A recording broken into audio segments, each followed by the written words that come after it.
ಮಧು ಪಿಳ್ಳೆ ಅವರು ಈಗ ಮ್ಯಾಚ್ ಮುಗಿದ ಮೇಲೆ ಮ್ಯಾಚಲ್ಲಿ ಗಲ ಗಲ ಗಲ ಗಲ ಗೆದ್ದಿದ್ದೆ ಹೊಡೆದಾಡಿ ಮ್ಯಾಚ್ ಗೆಲ್ಲ ಕಾರಣನೇ ಇವನಾದ. ಇವರು ಟೀಮಲ್ಲಿ ಗುದ್ದಾಡ್ತಿದಾರೆ, ಇವರೊಬ್ರು ಬಂದಾರೆ ಗುದ್ದಾಡಕ್ಕೆ ಜೊತೆಗೆ.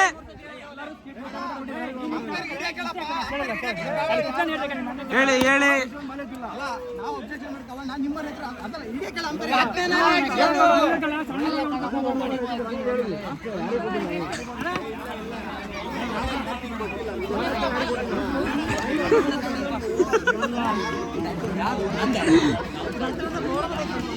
ಶರತ್ ಅವ್ರೆ, ಗೆದ್ದಿದ್ದಕ್ಕೆ ಏನು ಅನಿಸ್ತಿದೆ?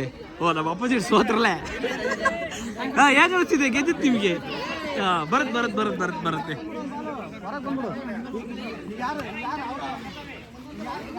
ನೀವು ಯಾವ ಟೀಮಿಗೆ ಸೇರಿಲ್ಲ, ಆ ಟೀಮ್ ಗೆದ್ದಿದೆ, ಏನು ಅನಿಸ್ತಿದೆ? ನೆಕ್ಸ್ಟ್ ನಿಮ್ದಾ? ಹೇಳಿ ದರ್ಜರ್ ಅವರೇ, ಏನು ಬೆಂಗಳೂರಿಗೆ ಬಂದಿರಲ್ಲ? ನಾಗರಾಜ್, ನೀವು ಹೊಸರ ರೂಮ್ ಮಾಡ್ಕೊಂಡಿದ್ರಲ್ಲ, ಯಾಕಿದ್ರಿ ರೂಮಲ್ಲಿ?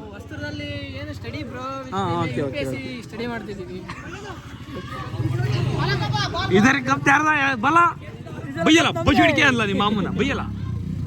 ತರ್ಸು ಏಯ್ ಬಚುಡಿಕೆ ಎಂದು. ಈಗ ನೆಕ್ಸ್ಟ್ ಟೀಮ್ ಯಾರ್ಯಾರ್ದು?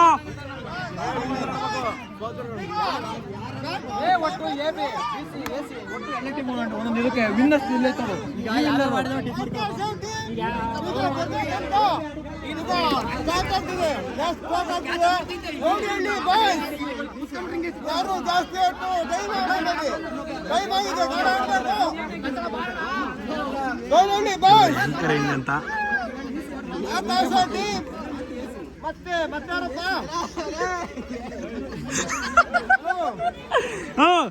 ಗಣೇಶ್ ಅವರೇ, ಮ್ಯಾಚ್ ಗೆದ್ದಿದ್ದಕ್ಕೆ ಏನು ಅನಿಸ್ತೀರಿ? ನಿಮ್ಮ ಅಭಿಪ್ರಾಯ ಹೇಳಿ, ಹೇಗೆ ಅನಿಸ್ತು? ಟೀಮ್ ಸಪೋರ್ಟ್ಮೆಂಟ್ ಚೆನ್ನಾಗಿತ್ತು. ಭಾರಿ ಬೆವತ್ ಬಿದ್ದೀರಾ, ಹೋಗಿ ರೆಸ್ಟ್ ಮಾಡಿ.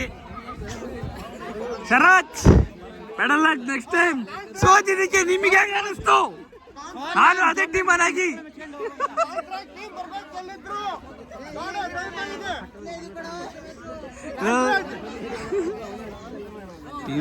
ಮತ್ತೆ ಗಲಭೆಲಿ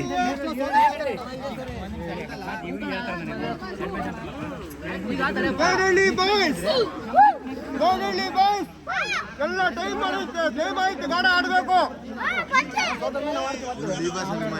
ಇವರು ದೊಡ್ಡ ಡಿ ಬಾಸ್ ಏನ್ರಿ ಮೀಡಿಯಾ, ಅವ್ರು ಆಡೋದ್ರಿಗೆ ಗೊತ್ತಾಗ್ಬಿಡುತ್ತೆ ಇವ್ರು ಡಿ ಬಾಸ್ ಅಭಿಮಾನಿಗಳು ಅಂತ. ಅವ್ರು ಆಡೋದ್ರಿಗೆ ಗೊತ್ತಾಗುತ್ತೆ. ಅವ್ರ ಅಮ್ಮನ ಇದ್ರೆ ನೆಮ್ಮದಿಯಾಗಿರ್ಬೇಕಂತೆ, ಒಬ್ಬನ ನೆಮ್ಮದಿಯಾಗಿಲ್ಲ. ಇಲ್ಲಿ ಎಲ್ಲ ಕಿತ್ತಾಡ್ತವ್ರೆ.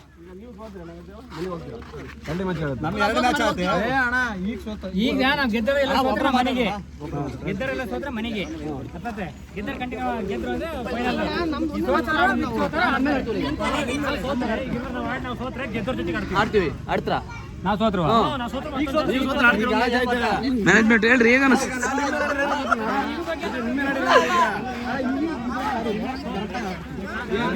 ಹಿಂಗಾಡಿದ್ರೆ ಕರೆಕ್ಟಾಗಿ ಆಡ್ತೀವಿ. ಬಿಸಿ ಬಿ ಯಾರ್ದಳು? ಯಾರ್ದು ಹೇಳಿ ಡಿ ಬಾಸ್. ಏನ್ರಿ? ಏನಿಲ್ಲ ಆಯ್ತು.